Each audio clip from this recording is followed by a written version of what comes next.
Voice of عائشہ کے ناظرین السلام علیکم۔ قارون اور اس کا خزانہ۔ قارون حضرت موسیٰ علیہ السلام کے چچا یسہر کا بیٹا تھا۔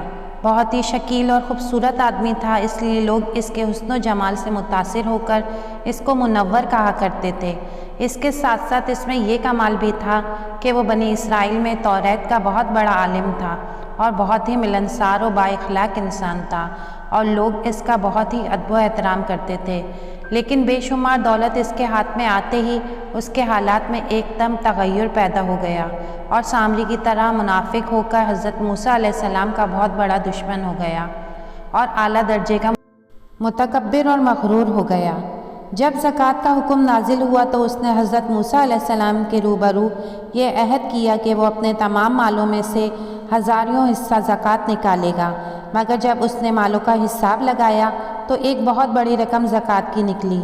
یہ دیکھ کر اس پر ایک دم حرص و بخل کا بھوت سوار ہو گیا اور نہ صرف زکوٰۃ کا منکر ہو گیا بلکہ عام طور پر بنی اسرائیل کو بہکانے لگا کہ حضرت موسیٰ علیہ السلام اس بہانے تمہارے مالوں کو لے لینا چاہتے ہیں، یہاں تک کہ حضرت موسیٰ علیہ السلام سے لوگوں کو بدگماں کرنے کے لیے اس خبیث نے یہ گندی اور گھناؤنی چال چلی کہ ایک عورت کو بہت زیادہ مال و دولت دے کر آمادہ کر لیا کہ وہ آپ پر بدکاری کا الزام لگائے۔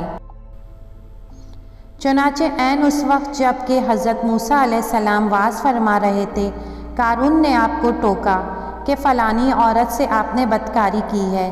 حضرت موسیٰ علیہ السلام نے فرمایا کہ اس عورت کو میرے سامنے لے آؤ۔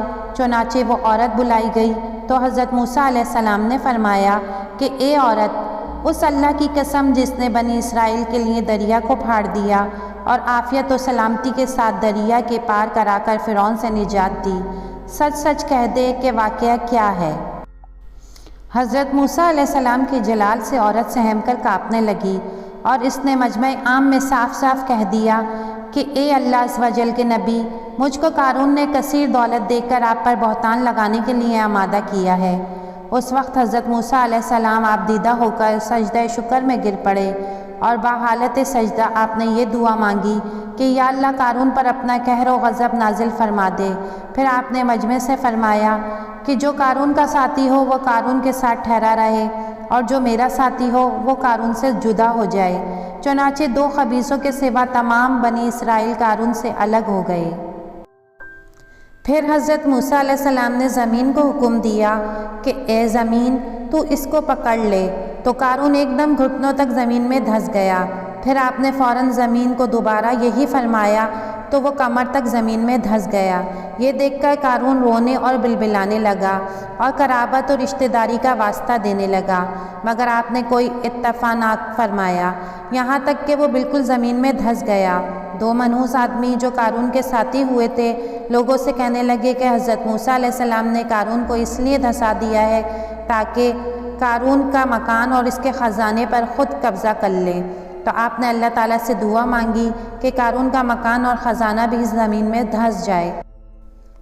چنانچہ قارون کا مکان جو سونے کا تھا اور سبھی خزانہ زمین میں دھس گیا اور یوں قارون اپنے انجام کو پہنچا۔ ویڈیو پسند آئی ہو تو لائک اور سبسکرائب ضرور کیجیے گا۔ اللہ حافظ۔